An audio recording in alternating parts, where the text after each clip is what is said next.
کہ میں نے عمران خان کو 10 سال اندھا دھند حکومت وقت کے خلاف سپورٹ کیا. جو عمران خان کے خلاف بولتا ہے وہ لفافہ صحافی کا خطاب پاتا ہے. کیا مجھے عمران خان نے لفافے دیے تھے؟ شیخ رشید کو تو چپڑاسی نہیں رکھنا چاہتا تھا. اس میں کیا سائنس تھی؟ گجرات کے چودھریوں کو تو ڈاکو کہتا تھا. اسپیکر پنجاب اسمبلی اور اب 13 کروڑ لوگوں کو وزیر اعلیٰ بنا دیا. امریکن لوگوں کی خدمات حاصل کر کے ہزاروں ڈالرز دے رہے ہیں، ہر مہینے دے رہے ہیں. کیا ہم کوئی غلام ہیں؟ اس میں اس بندے پہ یا تو کوئی دوائیوں کا اثر ہے. بسم اللہ الرحمن الرحیم. السلام علیکم. آج کی اس ویڈیو میں آپ کے سامنے ایسے حقائق رکھوں گا جس سے عمران خان کا اصل چہرہ جو ہے نا وہ بے نقاب ہو جائے گا. لیکن اس کے لیے ضروری ہے کہ آپ کے دماغ کی بتی روشن ہو اور آپ عقل اور دلیل کو چھوڑ کر نفرت کی آگ میں نہ جل رہے ہوں. جو عمران خان کے خلاف بولتا ہے وہ لفافہ صحافی کا خطاب پاتا ہے. اب میں عمران خان کا چہرہ بے نقاب کرتا ہوں تو مجھ پہ بھی یہی کیچڑ اچھالنے کی کوشش کی جاتی ہے. لیکن ایک منٹ کے لیے رکیں اور سوچیں کہ میں نے عمران خان کو 10 سال اندھا دھند حکومت وقت کے خلاف سپورٹ کیا، اور اس وقت تو پہلے پیپلز پارٹی کی حکومت اور اس کے بعد نون لیگ کی حکومت. تو کیا مجھے عمران خان نے لفافے دیے تھے؟ اور اگر میں 10 سال لفافوں کے بغیر کام کرتا رہا تو اب ایک دم سے لفافوں کا محتاج کیسے ہو گیا؟ اور پھر اگر مجھے عمران خان نے لفافے دیے تو جو لوگ اب تک عمران خان کو سپورٹ کریں کیا ان کو بھی لفافے مل رہے ہیں؟ تو لفافہ صحافی کون ہوا؟ لیکن یہاں کسی کے پاس جواب نہیں ہے، اور جواب اپنی مرضی کا ہوگا کہ جو عمران کے خلاف ہے وہی لفافہ ہے، جو اس کے ساتھ ہے وہی حق اور سچ کا دائی ہے. تو یہ ہے بالکل غلط، کیونکہ اس سوچ کو صرف منافقت کہا جا سکتا ہے، جھوٹ کہا جا سکتا ہے، ملاوٹ کہا جا سکتا ہے. کیا آپ نے کبھی سوچا کہ عمران خان اتنی دیرہ دلیری سے جھوٹ بولتا کیسے ہے؟ اسے بالکل بھی ڈر نہیں ہوتا کہ اگر میرا جھوٹ پکڑا گیا تو لوگ کیا کہیں گے، کیا سوچیں گے؟ تو اس کا جواب ہے نہیں. کیونکہ اس کے پیچھے ایک پوری سائنس ہے. اس نے ایک پوری پلاننگ کے تحت اپنے سپورٹرز، اپنے سیاسی مخالفین کے خلاف نفرتیں بھری ہوئی ہیں، اور نفرت میں اندھا ہونا عام سی بات ہے. جن لوگوں کو عمران خان کے خلاف ایک عام سی بات سمجھ میں نہیں آتی، انہیں بڑی محنت کے بعد ایسے حالات کے لیے تیار کیا گیا ہے کہ انہیں عمران خان کے علاوہ کسی اور کی بھی سمجھ نہ آئے. اور یہی فسطائیت کی ایک خاص قسم ہے. کبھی نیا پاکستان تو کبھی ریاست مدینہ، کبھی امریکہ کی غلامی سے نجات، کبھی سائفر، کبھی ہارس ٹریڈنگ، سب پہ آڈیو لیک. ایک ایک کر کے تمام جھوٹ بے نقاب ہو رہے ہیں، لیکن اس کی سپورٹ شاید فرق نہیں پڑ رہا. تو اس کی ایک وجہ یہ ہے کہ عمران خان کو پتا ہے اس نے اپنے سپورٹرز کے دماغوں کو کیسے گن سے بھرا ہوا اور اسے کھیلتا کیسے ہے. پرانے تماشے کو بھلانے کے لیے نیا تماشا شروع کرنا ہے. سوشل میڈیا پہ جعلی شہرت اور مقبولیت کا ڈرامہ 100 گنا بڑا کر کے کیسے پیش کرنا ہے. اور جب پہلے جھوٹ کا پردہ چاک ہونا شروع ہو جائے تو حقائق کو اتنا دھندلا کر دو کہ سب کے دماغ چکرا جائیں، کسی کو سمجھ ہی نہ آئے کہ حقیقت ہے کیا. فرق ہوگی کہ کرپشن سامنے آئے تو مخالفین کو غدار کہہ دو، عدم اعتماد میں ناکامی ہو جائے تو امپورٹڈ حکومت کہہ دو، امپائر غیر آئینی کاموں میں ساتھ نہ دے تو میر جعفر کہہ دو، پھر ایک ہی جھٹکے میں سائفر کو بھی قصہ پاری نہ بنا دو. آج کی اس ویڈیو کرنے سے پہلے میں سوچ رہا تھا اس شخص کے بارے میں کہاں سے شروع کروں جس کے قول و فعل میں اتنا شدید تضاد ہے، جس کی سیاست جھوٹ پر مبنی ہے، جس کی زندگی کا ابتدا بے راہ روی اور اس کی زندگی منافقت پہ قائم ہے. ہر روز نئے بیانیے کے ساتھ یہ اپنے لوگوں کو یقین دلانے کی کوشش کرتا ہے کہ میں جو کہہ رہا ہوں وہ ٹھیک ہے. اور اس بات کا منفی پہلوؤں میں سے بھی یہ ہے کہ پاکستان کا ایک مخصوص طبقہ اس کو درست تسلیم کرتا ہے. اگر ان کو سمجھانے کے لیے دلائل سے بھی بات کریں تو امریکہ کی سازش تعبیر کرتے ہیں، حالانکہ اس کی باتوں سے تو یہ معاشرہ پوری طرح گروہوں میں بٹا ہوا ہے اور ملک خانہ جنگی کے دہانے پہ ہے، لیکن موصوف ہیں کہ رکنے کا نام ہی نہیں لے رہے. ہر روز ایک نیا بیان داغ کر قوم کو ایک ہیجانی کیفیت میں مبتلا کر دیتے ہیں. اور اس کے جعلی انقلابی جس کی مدد سے اس نے ملک میں انقلاب برپا کرنا ہے، اس کے یوٹیوبرز اور سوشل میڈیا ایکٹیوسٹ جنہوں نے سماج کو تقسیم کر دیا ہے، سب اس گناہ میں برابر کے ذمہ دار ہیں، شریک ہیں، کیونکہ وہ عقل و شعور تو رکھتے ہیں، لیکن قرآن مجید کے بقول ان کے عقل پر پردہ ڈالا ہوا ہے. صم بکم عمی کی مانند اس کی ہر بات پہ لبیک کہہ رہے ہیں. یہ بڑی الارمنگ سچویشن ہے. بہرحال ذکر ہو رہا تھا عمران خان کی شخصیت کا، مخصوص اس کے کچھ سیاہ اقوال، اس کے کچھ بھاشن پہ نظر ڈالتے ہیں.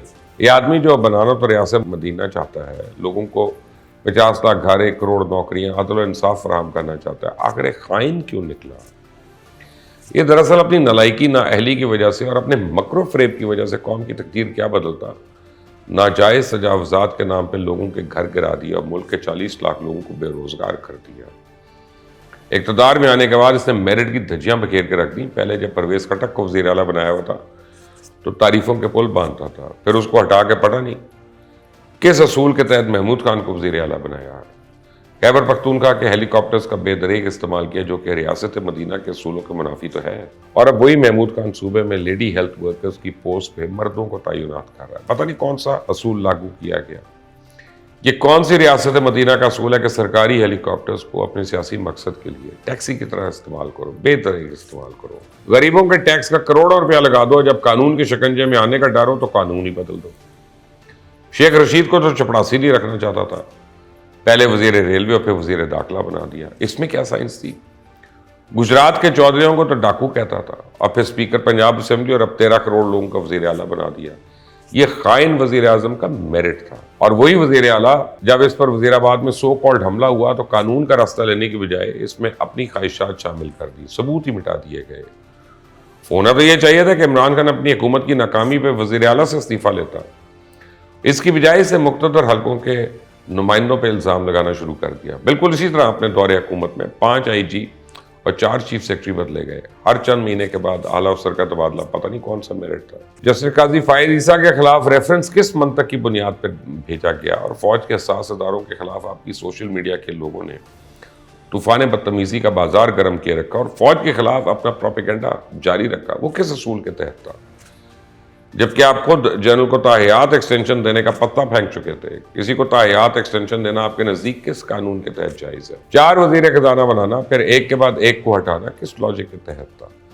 پاکستان پوسٹل سروسز میں مراد سعید کے دور میں 27 ارب کے اخراجات میں سے 5 ارب کا آڈٹ ہوا، 10 کروڑ کی کرپشن سامنے آئی. ان میں سے 5 کروڑ ریٹائرڈ ملازمین کی پینشن کے تھے. بھائی جان ہڑپ کر گئے. مراد سعید کی تعیناتی اس کے بعد کن اصولوں کے تحت تھی؟ اسی طرح پہلے الیکٹیبلز کی پرزور مخالفت کرنا، پھر ان کو زبردستی پارٹی میں لینا اور ٹکٹیں دینا، کیا پارٹی ورکرز کے ساتھ زیادتی نہیں تھی؟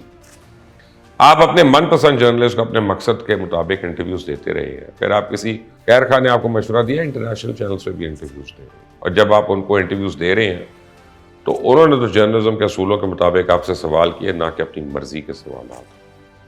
وہاں آپ کی قابلیت بری طرح ایکسپوز ہو گئی. جب ان کریٹیکل سوالات کے جوابات نہیں دے پاتے تو آپ کے سوشل میڈیا ایکٹیوسٹ خود ان کو جان سے مارنے کی دھمکیاں دیتے ہیں، ریپ کرنے کی دھمکیاں دیتے ہیں. آڈیو لیکس نے تو آپ کی دیانتداری کا بھرم ہی کھول دیا. سائفر کے ایشو پہ آپ بے نقاب ہو چکے ہیں. حالانکہ اقتدار سے نکلنے کے بعد بیرونی سازش کے بیانیے کا منشن آپ نے اپنے لوگوں میں خوب بیچا، اور اب آپ امریکن لوگوں کی خدمات حاصل کر کے امریکن لابیز کو اپنے راہ ہموار کرنے کے لیے ہزاروں ڈالرز دے رہے ہیں، ہر مہینے دے رہے ہیں. کیا ہم کوئی غلام ہیں اور ایبسولوٹلی ناٹ کے بیانیے کی نفی نہیں کر رہے؟ ریاست مدینہ کے قیام کے لیے کفار کی مدد، یہ کون سا اصولی فیصلہ ہے بھائی؟ توشہ خانہ کیس آپ کی بددیانتی کا منہ بولتا ثبوت ہے. حیرت انگیز طور پہ آپ نے جو پیشن گوئیاں کی وہ ہر سال ثابت ہوئی. یہ پلاننگ تھی یا سازش، اس کا آپ کو پہلے سے ہی علم تھا. اس طرح کور کمانڈر پشاور کے گھر پہ حملہ، فوج کو بدنام کرنا، کہاں تھا آپ کا انصاف؟ عمران خان نے PTI کے تمام لیڈرشپ پہ واضح کر دیا جو بھی میری رائے سے اختلاف کرے گا تو فیصل واڈا اور میجر ریٹائرڈ خرم روکڑی کی طرح پارٹی سے نکال دوں گا. کیا یہ سویلین ڈکٹیٹرشپ یا فاشسٹ پارٹی نہیں ہے؟ اس میں اس بندے پہ یا تو کوئی دوائیوں کا اثر ہے جو یہ لے رہا ہے، یا پھر کچھ سنگین مسائل ہیں. ہر روز نیا بیان، پھر اپنے پچھلے بیان کی نفی کر دینا. جو چیز اپنے حق میں بہتر ہے وہ ٹھیک، نہیں تو اس ادارے اس شخص کو بدنام کر دینا اس کے بائیں ہاتھ کا کھیل ہے. من گھڑت جھوٹ بول کر کسی بھی بیانیے کو اپنا لیتے ہیں. اب دالنی کلی تو یہ بیان دے دیا کہ آرمی چیف کی تعیناتی میرٹ پر ہو. اب سوال ہی پیدا ہوتا ہے کہ آپ نے اپنے دور اقتدار میں کس جگہ میرٹ کے مطابق کام کیا، اور اگر میرٹ پہ بقول آپ کے کام کیا تھا تو ملک میں انقلاب کیوں نہیں آ گیا؟ آپ کے دور میں شہد اور دودھ کی نہریں کیوں نہیں بہنا شروع ہو گئی؟ کوئی ایک ادارہ جہاں آپ نے اصطلاحات کی ہو. الغرض آپ کا دور پاکستان کے سیاہ دور کے طور پہ یاد کیا جائے گا. خدا اس فتنے سے پاکستان کو محفوظ رکھے ہمیشہ کے لیے. آمین ثم آمین. اس چینل کو سبسکرائب کرنا مت بھولیں، بیل آئیکن کو پریس کر لیجیے. انٹل دی نیکسٹ ٹائم، اللہ حافظ.